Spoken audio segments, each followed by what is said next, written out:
It's time for a trip to Funk University. The fact that we've covered so many other foreign talents and not really delved into the funks is, after all, kind of criminal. Certainly when you're thinking about All Japan, as I clearly often do, Terry Funk and Dory Funk Jr. are about as important as it gets, not just for the company, but for the entirety of pro-res. It wouldn't be out of place to say that they changed the whole perception of foreigners in Japanese wrestling back in the 1970s, contributing massively to the evolution of pro-res and moving away from how things were in the time of JWA and Riki Dozan. We'll naturally get into a bit of that, but this is one of those videos where the majority of the focus is going to be on a single match, and for all the thousands, indeed tens of thousands of matches that both Terry and Dory had in their career, this is one match that's entirely unique. On April the 30th, 1981, at the Sports Park Gymnasium in Chiba, in an All Japan ring, Terry Funk and Dory Funk Jr. would lock eyes with each other from opposing sides of the squared circle. It would be the one and only time that the two brothers ever faced off in a singles match, and it happened relatively close to their prime. We're going to be going over this encounter in detail, looking at how it ended up happening, talking about the funks in general, having a quick little dive into the weird history of brother versus brother in wrestling, and wondering why this bout only happened once. It should be fun. So let's start with these two tough cowboys from the Double Cross Ranch. As much as Terry and Dory are so decorated and held in such high stature, it's good to summarise just how they got so over in Japan. Terry Funk and Dory Funk Jr. both first made their way to Japan in 1969, when they were booked by the JWA. There's a good few of their early matches there kicking around, including Dory, who was the NWA Heavyweight World Champ at the time, having contests with both Inoki and Bubba, both of whom he wrestled to 60-minute time limit draws in matches for his title.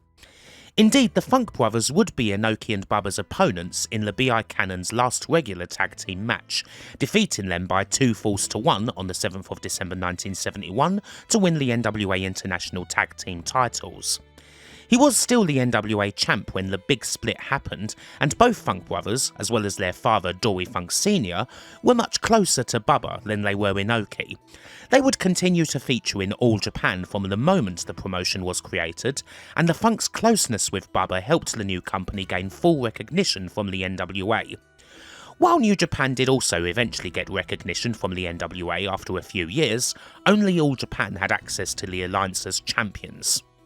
Also notable in this period was the training of a young Jumbo Tsuruta, who Bubba sent on foreign excursion to the Funk's home territory of Amarillo, and his tutelage there under Dory Jr., unquestionably one of wrestling's greatest ever trainers, played a pretty huge part in shaping Jumbo into the all-time talent that he'd become. And obviously that training doesn't stop with Jumbo. As far as prominent All Japan guys go, he'd train up Genichiro Tenryu, Stan Hansen, Ted DiBiase, Mitsuharu Misawa, not to mention all the other major talents that he tutored. That's a list that just goes on. The importance of the relationship between All Japan and the Funk family is hard to overstate. Not only were they the promotion's top foreign talent, they were heavily involved in both the booking of foreign talent and in creative, a role that was originally filled by Dory Funk Sr. and then was passed down to Dory Jr. and Terry following the passing of their father on June 3rd, 1973.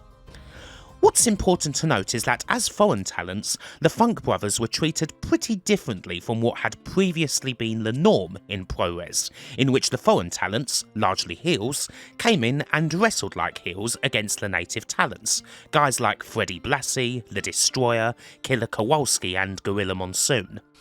The Funks were pretty much loved in Japan from the beginning. They'd had the honour of defeating Inoki and Bubba, and before too long they were total fan favourites, the crowd treating them no differently than they would the home team. This despite the Funks being heels pretty much everywhere else aside from their home turf in West Texas. The big differences between Terry and Dory as workers were a big mark in their favour. Terry had the hot brawling style, while Dory was the purist technical mastermind, and in tags especially that basically meant they could work classic matches with any style of team, which they did for generation after generation. Even if they had such different styles and different philosophies on wrestling, it's the sort of difference that would complement each other perfectly in the ring, making them one of the most successful tag teams of all time. One of their most important 1970s matches, and one that illustrates the reverence that the Funks were held in Japan, was the final of the inaugural edition of All Japan's longest lasting tournament, the Real World Tag League, or Open Tag League as it was originally. The Funks had a big hand in the creation and booking of this tournament, and the bold decision was made to book an all-foreign team final, with the Funks taking on the heel team of Abdullah the Butcher and the Sheik. Naturally, a violent bloodbath would be the result, with the Funk brothers winning the first tournament via DQ after the Sheik just decided to start spiking absolutely everybody, including referee Joe Higuchi, after Terry made a dramatic return from the back despite seemingly being cut open so badly that he was unable to participate any further in the match.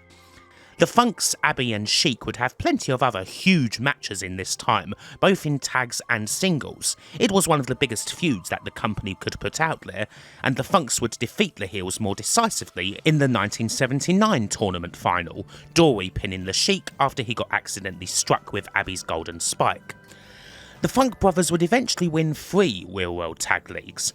This mark was eventually matched by Mitsuharu Misawa and Kenta Kobashi when they won 3 in a row from 1993 to 95, but it has never been surpassed. Both Funks were absolute superstars, although traditionally in Japan, Dory Funk Jr. was seen as the ace of the pair. In Dave Meltzer's obituary for Terry Funk, the reasoning for this was explained as being down to Dory being the more natural, traditional champion. He was the NWA champ when he initially came over to Japan, in a reign that would last 4 years from 1969 to 1973, and while Terry would have his own NWA title one of a little over a year in 1975, it was a different sort of reign to the much more classical type of reign that Dory had, with more wild finishes as opposed to decisive pinfalls and submissions and broadways. Still, it's not as if there was any major gap between them when it comes to popularity. In short, they're right at the top of the tree, and that would still very much be the case in the spring of 1981, which is where we're going to focus. As mentioned in the beginning, Terry and Dory Funk's April 30th 1981 meeting would be the only singles match the pair would ever have. It wasn't the only match where they were on opposing sides though. There were a few tag matches in the mid-60s where the pair faced off, although nothing that's on record unfortunately. There is also a Battle Royal from 1978 which I found details of on Wrestling Classics, where Dory ended up throwing Terry out, although this appears to have been booked more as a cheeky swerve rather than building up to anything major. This was in the very late days of the Amarillo territory, right around the time when the Funks were taking more of a back seat there, gradually transferring the reins over to Dick Murdoch and Blackjack Mulligan. As we'll go into in more detail a bit later on, the idea of the Funks facing each other was entertained a little, mostly speculated on by fans or thought of as something of a dream match, but for most of the time the idea was never entertained seriously by the Funks themselves, and when it did actually happen, it was a matter of having to quickly pull something out of the hat, as opposed to anything by design. So, how does this go down? The backdrop is a tournament for the vacant NWA International Heavyweight title. This is a title belt that was at one point held by the legendary Rikidozan, and it had previously been in the possession of Kintaro Oki. In fact, he'd officially held the belt for over 3,000 days, it being a powerful tool to further cement his godlike popularity in his native South Korea, where it was defended in matches that achieved quite phenomenal TV ratings, while occasionally also defending it in the IWE promotion in Japan. Oki also wrestled quite consistently for All Japan throughout most of the 70s, but for a long time it seemed as though that international belt was off limits. At least until April of 1981. So, how and why did this title get brought into the AJPW? Naturally, things get murky and political here, so I had a chat with Kinch Stalker, the fabulous ProRes historian, to try and piece it all together. The reasoning as to why All Japan wanted the belt was because of plans developing on the other side, Antonio Inoki's intentions to leave the umbrella of the NWA and form the International Wrestling Grand Prix, which initially was supposed to be more than just a governing body. The IWGP was, in fact, originally intended to be an NWA-esque coalition of promotions, in other words, a direct competitor to the alliance. Bringing the NWA International title into the fold was a way to combat this, to prevent it from potentially getting into Inoki's hands, and Oki, who was getting close to the end of his career, did eventually agree to it for a trade in which he would be reunited with the All Asia Heavyweight title, another belt originated by Rikidozan that he'd held for a considerable amount of time in the 60s and 70s. When Oki retired the following year, the belt retired with him until 2018, when All Japan made it active once again, and since then it's been on a bit of a journey. Currently it's in BJW.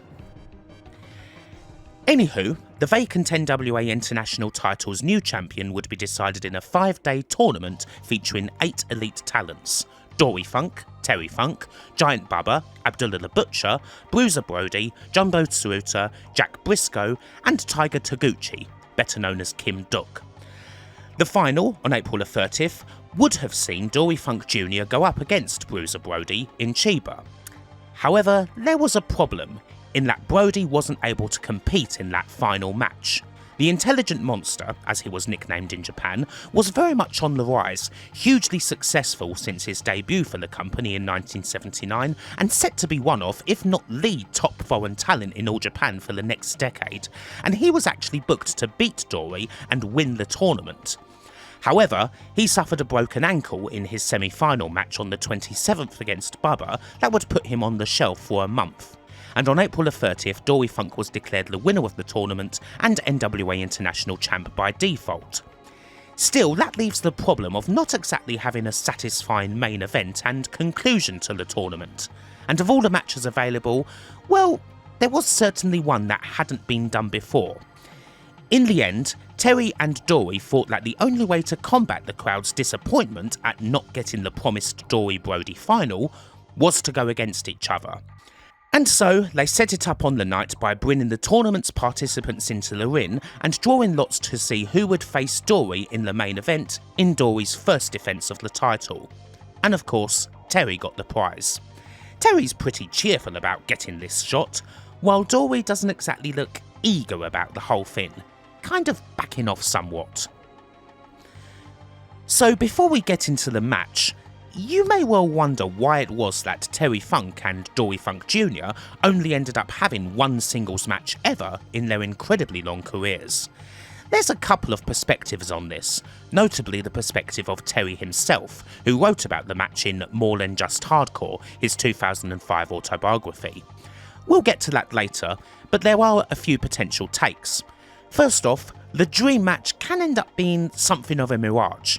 It seems natural that these two guys should face each other, especially seeing as they're both big stars, big faces. Then it happens and it just doesn't click. It turns out that the fans didn't actually want to see these guys taking each other on as much as they perhaps thought they would, and it ends up hurting both of them. Back in those territory days especially, in the case of Dory taking on Terry, it's not as if thought wasn't given to it happening, but that was the worry. It would actually hurt the popularity of both guys rather than uplifting them. When you consider just how over Terry and Dory already were, particularly in Amarillo and All Japan, the two likeliest places where this possible feud could happen, it seems like a situation where they wouldn't exactly have had much to gain from doing it, but they may well have had something to lose. And also, well, brother versus brother wasn't exactly a done thing at the time. Nowadays we can point at a good few sibling rivalries and feuds, whether they're between real life brothers or storyline ones.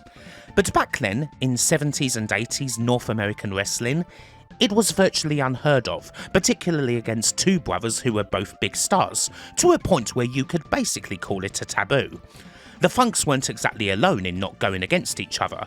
If we go down to Florida, home of the legendary Jack Briscoe and his brother Jerry, yeah, those two never faced each other. They were the Briscoe brothers, and they were always on the same side whether they were faces or heels. The Hart brothers up in Stampede? Nope, never happened. The Guerrero family? Nope, not in the 1980s. The Von Erichs? Forget about it. It simply didn't happen and would never happen. Even if you enhance the scope to Mexico and look at the famous families who wrestled as brothers there, the likes of Los Villanos and Los Brazos, again, it's just not something you would ever see. It's not the done thing, old boy.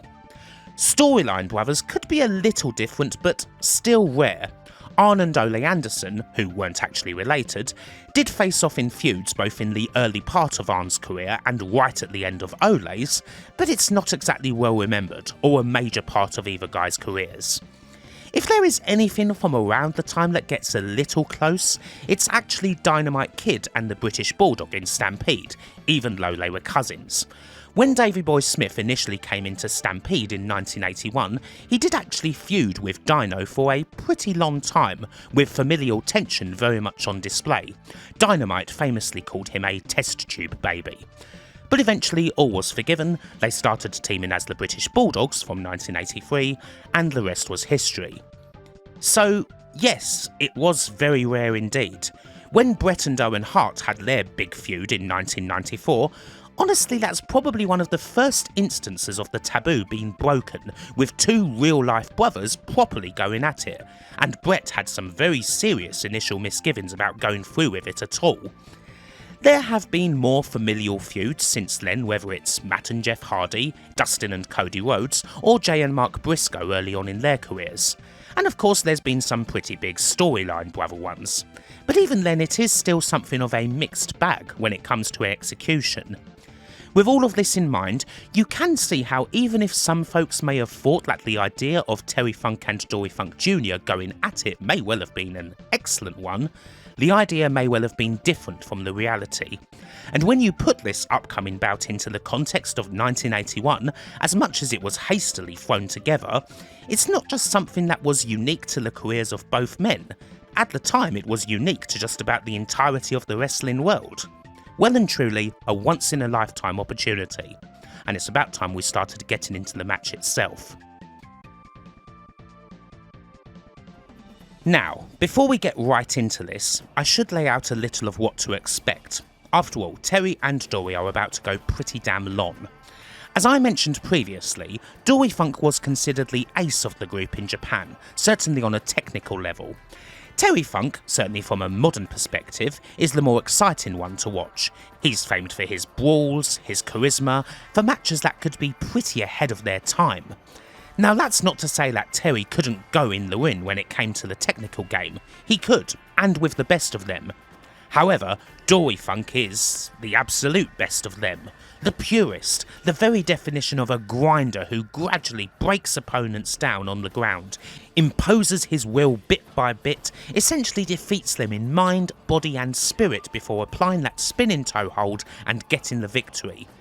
It's this sharp contrast in styles that is potentially going to be the making of this match, especially in this brother versus brother scenario.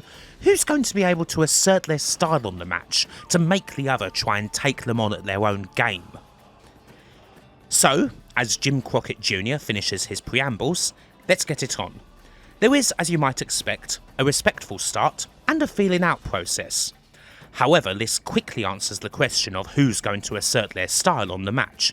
It doesn't take long for Dory to trap Terry in a grounded side headlock, and this is basically where Terry will stay for the first 10 or so minutes. Now that's not to say there isn't lots of work in this time. Dory cinches that in, and Terry tries his damnedest. However, no matter what he does, how he escapes and then tries to reassert himself, it's usually seconds before he's taken down once again into that headlock. Dory will not let up on it at all. This is the sort of thing where your mileage may vary as a watcher. What we have here is textbook catch wrestling, and in 1981, well, Dory was one of the great practitioners of this. This isn't going to be Kins Road type stuff, so don't expect that. We're fully in Showa Puroresu school, and especially in the context of this match being between two brothers, it's going to be a slow burner. The grind continues, and Terry tries to power out using his superior strength. He thinks he's got an arm lock on the ground, only for Dory to catch him out with head scissors. As we get near 15, Terry is able to assert himself more when he finally starts to throw a few more strikes. A few forearms and elbows allows him to take a bit of control back and do his own work. Notably though, we're not going to see much of Terry's trademark punches in this one. Still, even with a more extended period of work, Dory is able to get the advantage once again. He spins out of the headlock and starts working a stump puller on Terry's arms. Yes, it is a lot of holds. We do see a lot of struggle in these holds, mind you, with Terry absolutely selling the pain of them and Dory cinching them in as much as possible, working those limbs to make it clear how much this hurts. As the two push hard against each other, trying to turn the other around with their necks, the crowd, who've largely been very subdued so far, starts to get more behind Terry. Terry struggles and tries to turn his advantage into a pin, but it doesn't reach two, and eventually Dory is able to flip out of the hold. Terry, however, has done enough damage that he's able to get ahead in the next exchange, working Dory over with an arm lock, followed by an arm scissors. Dory eventually starts to throw his own elbows to try and regain the advantage, and then he's able to drop toe hold and start working Terry's legs with step over toe holds, deathlocks and the like. Pretty severe stuff. We're about 25 minutes in with both wrestlers back up, and we do get a pretty big bump. Irish whip and Terry hits a strike and runs the ropes himself, but Dory is able to back body drop him all the way over the top rope. If Bill Watts was watching this bout, he'd have been very upset.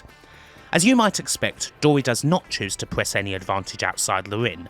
Instead, he lets Terry return. It is at around this point in the match where we do start seeing more in the way of impact moves, beginning with a good old-fashioned suplex from Dory. Make no mistake that when any of these moves do come around, they are executed flawlessly. Dory is, of course, sure to still work over that leg, potentially warming up for his finishing spinning toe hold. However, Dory does at times make the mistake of trying to exchange strikes with Terry. A headbutt shows him quickly that this is an error, and naturally it's sold absolutely beautifully by the two guys.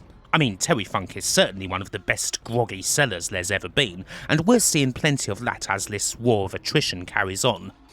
Dory's wiles are still the deciding factor so far. Things look pretty bad for Terry when a rope one leads to him being locked in an abdominal stretch. In the end, both are able to work in this exchange. There's no real advantage either way when they both end up in the ropes. We get another rope one and a back elbow from Dory as perhaps the most telling strike of the match so far. It seems to hurt Terry pretty sore. The next lockup sees Dory lock in a Guavit. He takes him over and attempts to work it some more, but Terry is able to spin out and execute a backslide for a pretty big near fall. The closest anyone's come to winning the bout so far, and we're getting near to the 35-minute mark. All told, there's not exactly a whole lot to separate the two. At this stage, both Terry and Dory have certainly left a big impression on each other. Dory's response to nearly losing his title is, as you might expect, to slow things up, to pick a leg and again work the step over toe hold. Again, there's not much advantage either way as they get in the ropes. However, this time the break is less clean, as Terry straight onto Dory, grabbing him and hitting a surprise pile driver. However, it's only enough for two. Terry hits a swinging neck breaker for another two, and we get more struggles of the spirit in a side headlock, but this time Dory reverses out by hitting a big backdrop. Again, this was a time when such moves were very believable finishers. However, Dory is too dazed to go for a quick pinfall. Dory tries to take Terry over for one of his most favoured moves, the butterfly suplex that often leads to either a pin or the spinning toe hold, but Terry is able to resist and we get a rather long battle with the pair trying hard to suplex the other.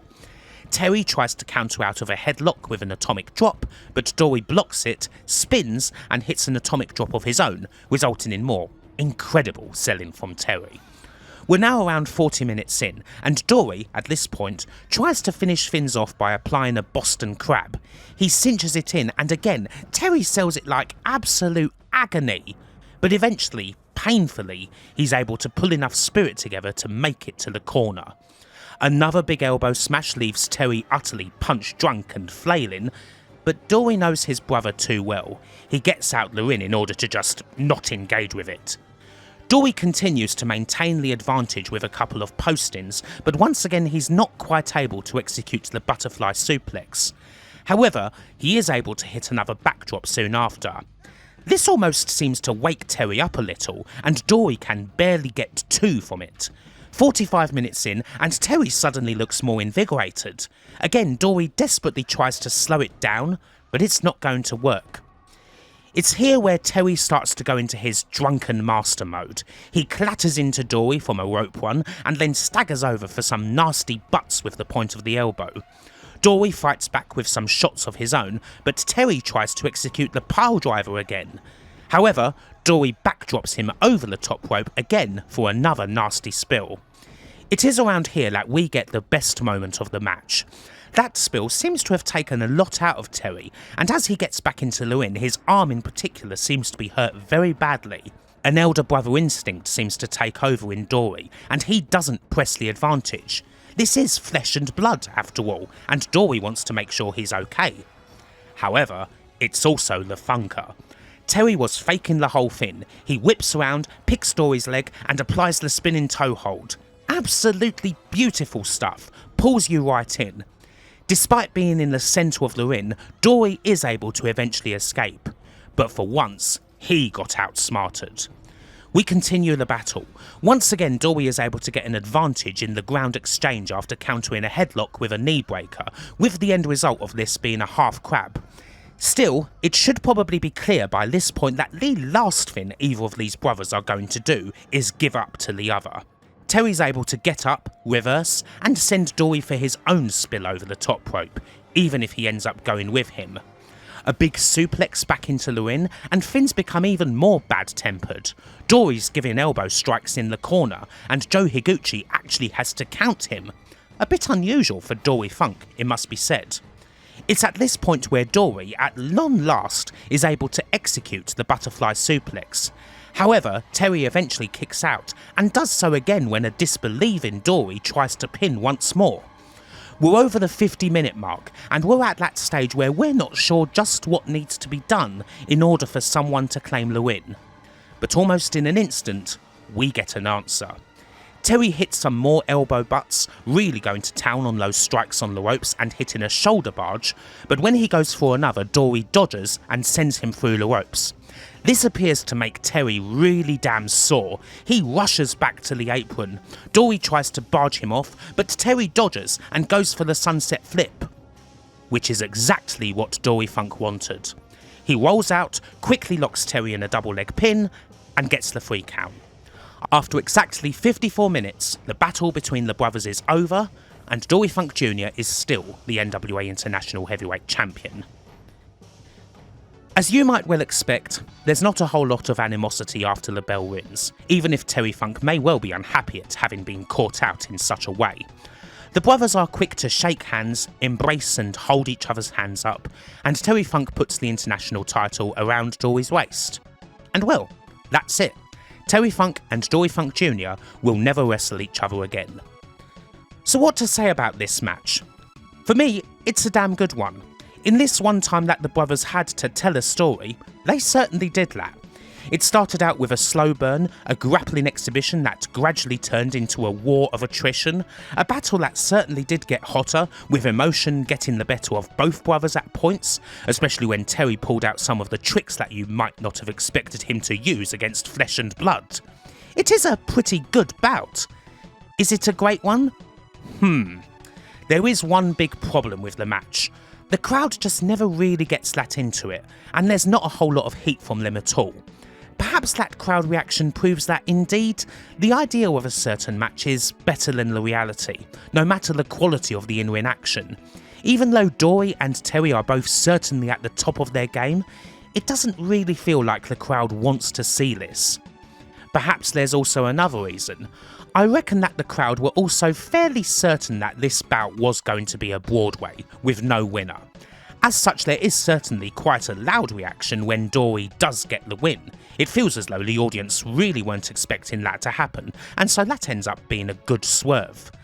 Still, the largely quiet nature of this bout can at times make it a tough watch. I wouldn't blame anyone for finding this to be a tricky watch nowadays, of course. This is a much slower pace of match that's not been the norm for a long time now, and if I were to pick a match from this era as a showcase to someone who wanted to know more about this sort of wrestling, well, this wouldn't be the first I'd go for. You'd probably want something like Antonio Inoki versus Billy Robinson, Mil Mascaras against The Destroyer, or Jumbo Tsuruta and Jack Briscoe. An excellent match, but not really one for beginners. So what are people's thoughts on this one, generally, particularly from those who participated in it? As mentioned previously, Terry Funk did talk about this bout in his autobiography. He said that facing Dory Funk Jr. was probably the hardest match of his career. To summarise his thoughts, he felt that while both him and Dory could have gotten a good match out of a broomstick, wrestling each other was another thing entirely, and the crowd didn't really accept it. It was as if from the moment the bell rang, they didn't want to see Junior beat him or him beat Junior, because they liked the both of them too much. He said that while it was the right thing to do at the time because of the circumstances, there was never any serious idea of the pair ever having a proper feud. While there may have possibly been times and places where it could have been accepted, it wasn't accepted at that time by the Japanese fans. While Terry Funk is in many ways his own harshest critic, it even took him a long time to understand people's love of the empty arena match he had with Jerry Lawler, his explanation is a pretty acceptable one, certainly in light of watching the full encounter. As for Dory Funk Jr.'s perspective on the bout, that can be found on a shoot interview that he did back in the early 2000s. He is a bit more positive on the match than Terry, although he says that he did feel somewhat frustrated in the ring with him, simply because it basically felt as though he was wrestling himself. They'd both been taught by the same tutor, they knew the same holds, they were of similar build, but still, he was happy to have won this solitary match that they had. He doesn't go a whole lot into the background behind the bout, alas, such is the often fleeting nature of questions in shoot interviews, but it's there. There is probably one other thing worth mentioning here when it comes to putting this match between two brothers in the context of All Japan at the time. With all the misgivings that both Terry and Dory clearly had about doing this match, why did it actually happen, even with Bruiser Brody on the shelf? You may well look at the other guys who took part in the international tournament, and you may think that one of them could have pulled it off, even if they weren't exactly new opponents for Dory. Maybe it could have been Abdullah the Butcher, maybe Jack Briscoe, maybe Tsuruta or Bubba. But it was quite imperative in the Funk's eyes, and in All Japan's eyes, to give the crowd something they hadn't seen in order to assuage their disappointment. And a big part of that was because All Japan, at the time, was running pretty cold. The turn of the 1980s was definitely a period that saw New Japan on top. All Japan were taking a pretty significant beating against them, in fact, to the point where, as Terry mentions in his autobiography, some of the company's foreign talents, such as Killer Carl Cox, were openly wondering if they should keep coming over, because they were just taking a pasting out there. Even in the immediate wake of this bout between the Funks, things would continue to get worse. April 30th, 1981 was actually the final night that Abdullah the Butcher, the long-established top heel foreign talent, was with the company. He jumped ship to New Japan not long after the tour and debuted with them in June. As was covered in the last video, the Funks and Bubba did eventually come up with the solution to the company's woes. That being the pinch-in from New Japan of Stan Hansen, who debuted in legendarily shocking fashion in December. With Stan Hansen and Bruiser Brody making such an incredible team, All Japan's business would improve dramatically in 1982, which, well, it certainly helped create a situation in which Terry and Dory would never have to do something as wild as taking on each other again, either before or after Terry Funk's retirement in an All Japan win on August 31st, 1983. An emotionally charged event that was as beautiful and as memorable as said retirement was short-lived.